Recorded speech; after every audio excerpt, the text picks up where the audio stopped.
στο TV World του Matt και του Metal Hammer, φίλες και φίλοι, κυρίες και κύριοι. Είμαστε στο Βερολίνο, έξω από το ξενοδοχείο, στο οποίο μένουν οι Alter Bridge. Είναι μέσα ο Myles Kennedy, είναι μέσα και ο Mark Tremonti. Πάμε να δούμε ποιον θα συναντήσουμε.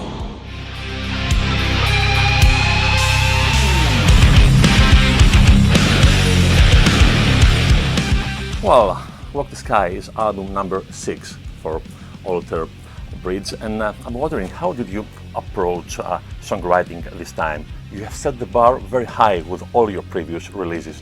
Do you have in mind that you have to top everything that you have done so far?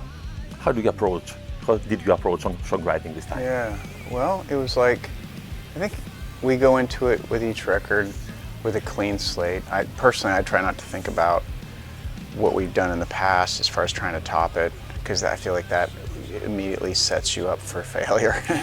You know, you got to just kind of stay in the moment, stay very present, not attached to what you've done in the past, and really come at it with a fresh perspective and trust your instincts and trust that you're going to channel the right things. And I think that what we were setting out to do with this is the same thing we always set out to, is ultimately just make a body of work that, you know, documents where we are at this point in our lives as a band and as people, and hopefully in the process make people happy.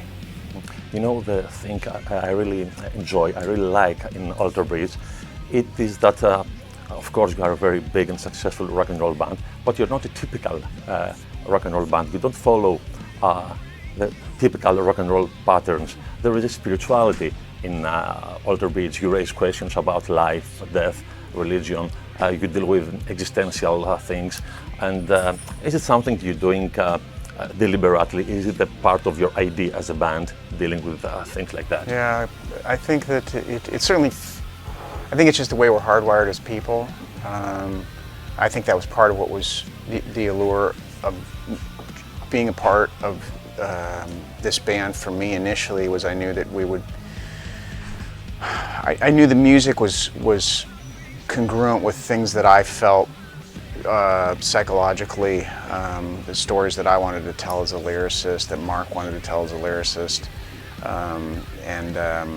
Yeah, I think that one of the really cool things is when we meet our fans or people who enjoy the songs, you know, they tell us that how these lyrics kind of serve as inspiration or bring solace or make them maybe reevaluate something in their life, and that's amazing. You know, we're not the kind of band that writes about, you know, fast cars or fast women.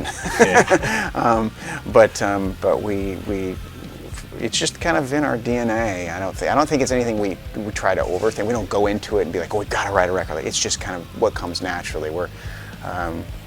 Maybe we think too much, but it's what comes out in the songs. Yeah. Well, last year you released 2 albums, one with Slash and your solo album, The Year of the Tiger. This year you have an Alter Bridge album. How do you avoid burning out doing all those things? That's a great question. I keep asking myself when the burnout is officially going to happen, and it will. I mean, I think that. Don't get me wrong, I love making music, but there comes a time in every artist's career where, you know, the well might run a little dry.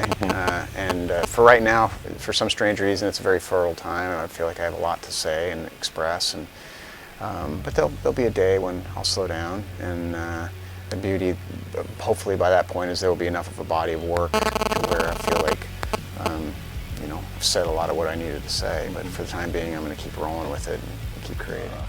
The album is called Walk the Sky, and you know, in my country, Greece, there is an expression, we use this expression in order to describe, that's an ancient Greek word, in order to describe the daydreamers, the utopianists, the guy who walk in the sky. Right. I'm sure you don't mean it that way. Daydreamers? Yeah, we use the expression "he walks in the sky" in order to describe a daydreamer or a utopianist. I never knew that. Yeah. No, it's really about, for me, it kind of sums up the state of mind that I've personally been in for a while now, which is, really feeling somewhat, I don't want to say enlightened, because that sounds really hippy-dippy, but discovering things that help me live my life and frame life in a much healthier fashion than things that I'd been abiding by in the past.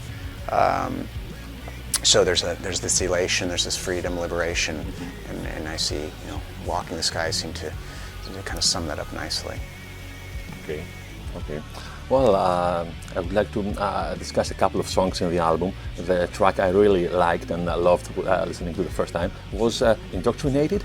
Okay, cool. Okay, that's one of your epics. Yeah, right? yeah, it kind of is somewhat there are epic. Yeah, lots of epics in this new album. yeah. There's a handful. We tried to kind of whittle them down, not have as many as we've had on certain records, but there's still a few that could be considered epic. That one and Dying Light. Yeah, that one is about kind of this cult leader. It's from a cult leader's point of view. Very dark. He has with, you know, malicious intent to manipulate his congregation. Musically, it was born on the road, like a lot of these songs were. I remember stumbling onto that while I was in Australia. I was in Sydney in a hotel room, not feeling well one day. I'd caught a nasty flu, and I was messing around on my laptop, and then dun, dun, dun, dun, dun, dun, and it just kind of all evolved. And then there's Oriental feel in that song. There's I'm sorry. Oriental. Yeah, there's definitely the instrumentation. So, you know, what's funny about that is I was trying to emulate certain sounds like a Kyoto and I think, or is that the name of the instrument? I always misrepresent with that instrument. I really should know my Asian instruments better. But the sitar was another one I was trying to emulate. And basically, I took a pencil and put it under one of my guitar strings, and then took my little microphone and recorded this part. And when we got in the real studio and we're trying to emulate that part, we could never get it. So we just flew what I did on the demo in a little hotel room, and it worked and made it to the record. So you never know. Okay. Another song I would like you to tell me a couple of things about it is The Native Son. Native Son. Yeah, Native Son is a song that was the first riff that I had set aside for the band when I started writing last year, and I like that one because it kind of tips the hat to one of my favorite bands, The Cult. Okay. The beginning, you know, da na na na na, but keeps that D string droning throughout, and then the riff comes in and just kind of hits you over the head. But it was inspired lyrically. It's kind of veers away from what a lot of the other songs are about.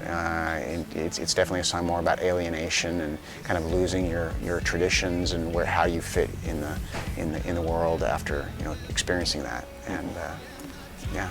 So, and the first single, Wouldn't You Rather, is about your mantra, follow your bliss. Yeah, absolutely. Which I learned from Joseph Campbell decades ago, one of my favorite thinkers. Yeah, it's about it's the idea of doing things, you know, ultimately following your heart. What do you want? What do you want to do with your? You know, I think that you just have to kind of follow your gut and don't necessarily do things because, you know, the world tells you, oh, you need to do things for job security or for, you know, material gains or whatever it is that and if that's your thing and that's your bliss, go with it. You know, if you want to accumulate as many toys and things, then that's your bliss, go with it. But not everybody marches to that drummer. So what's your bliss? Doing music and touring the world? Oh yeah, my bliss is without a doubt music. Yeah, I've been following my bliss now for decades. I'm grateful. Well, we said previously that you're involved in 3 different projects. I mean, Alter Bridge is your solo band project. Is it a band? Yeah, I guess it was evolving into a band by the end. Yeah. Really? Yeah. So it's your solo band, and right. it's Slash's thing. And I'm wondering, is this being involved in so many projects a necessity for a musician in order to survive nowadays? I think it's a necessity for a musician who's hell-bent on creating as much as he can while he's here. And that, for me, you know, I'm always kind of thinking, when I finish a record, generally my mind is already starting to think about, well, what is the next thing I'd like to achieve creatively? Okay. You know, I'm lucky because I get to do Alter Bridge and I get to, you know, play with Slash and create in those realms. The solo thing is now a new entity where it's very different. And I'm still wondering, well, what else is there? I don't really think I have the time to, unfortunately, but there are things I would love to do, you know. I would love to one day do like an R&B record. I mean, I love so many different forms of music, and to be able to experiment with that would be really cool. But yeah, I guess I'm at a really great point in my life. I mean, it's none of these things I do because I have to. It's all ultimately because I want to, and I want to continue to push the creative limits and see what can happen. Mm-hmm. After doing your solo record, which was a very personal record for you, didn't you feel a bit emotionally drained? Yeah, I did. Yeah, that one was really challenging lyrically to write, but I think it helped in particular, it helped the Alter Bridge record, this new one, because I felt like I'd gotten a lot of that acoustic bass music out of my, kind of off my chest, and I was ready to turn up and riff out. Yeah. Do some rocking. Okay. Yeah. Well, playing in these two bands, Slash and Alter Bridge, with two guitar gods such as Mark Tremonti and Slash, how do you feel as a guitar player being with those guys? It's great. Yeah, it's great when you can surround yourself with certain caliber players. I've always been really lucky that I started off playing in high school with a guitar player who was, to this day, maybe one of the best guitar players I've ever seen. He was a teenager. His name is Joel Tipke. He doesn't, I don't know if he plays much anymore, but we're still friends. And he was so good that really set the bar for me, raised the bar for me. So I've always been lucky in that I play in bands with really great players. Mark's a really great, like I've always loved Mark's sense of metallic riffs and his approach to kind of his ambient textures with Slash. I love his groove. I love his blues-based riffs, and his solos are, you never know what he's going to do. He's got a thing with his vibrato that only Slash does. Same with Mark. He's got a vibrato that's very distinct to him. So it's great playing with awesome cats. I'm sure it's great, but I also think that it is comparable playing with Jimmy Page at the same room. Oh yeah, well that was nuts in a good way. Yeah, because he's the guy for me. Was besides Eddie Van Halen initially, that was the guy. So both those guys. I remember I had posters of them all over my wall, and to be standing there in front of one of them as he was playing his guitar and I'm singing his songs was a trip.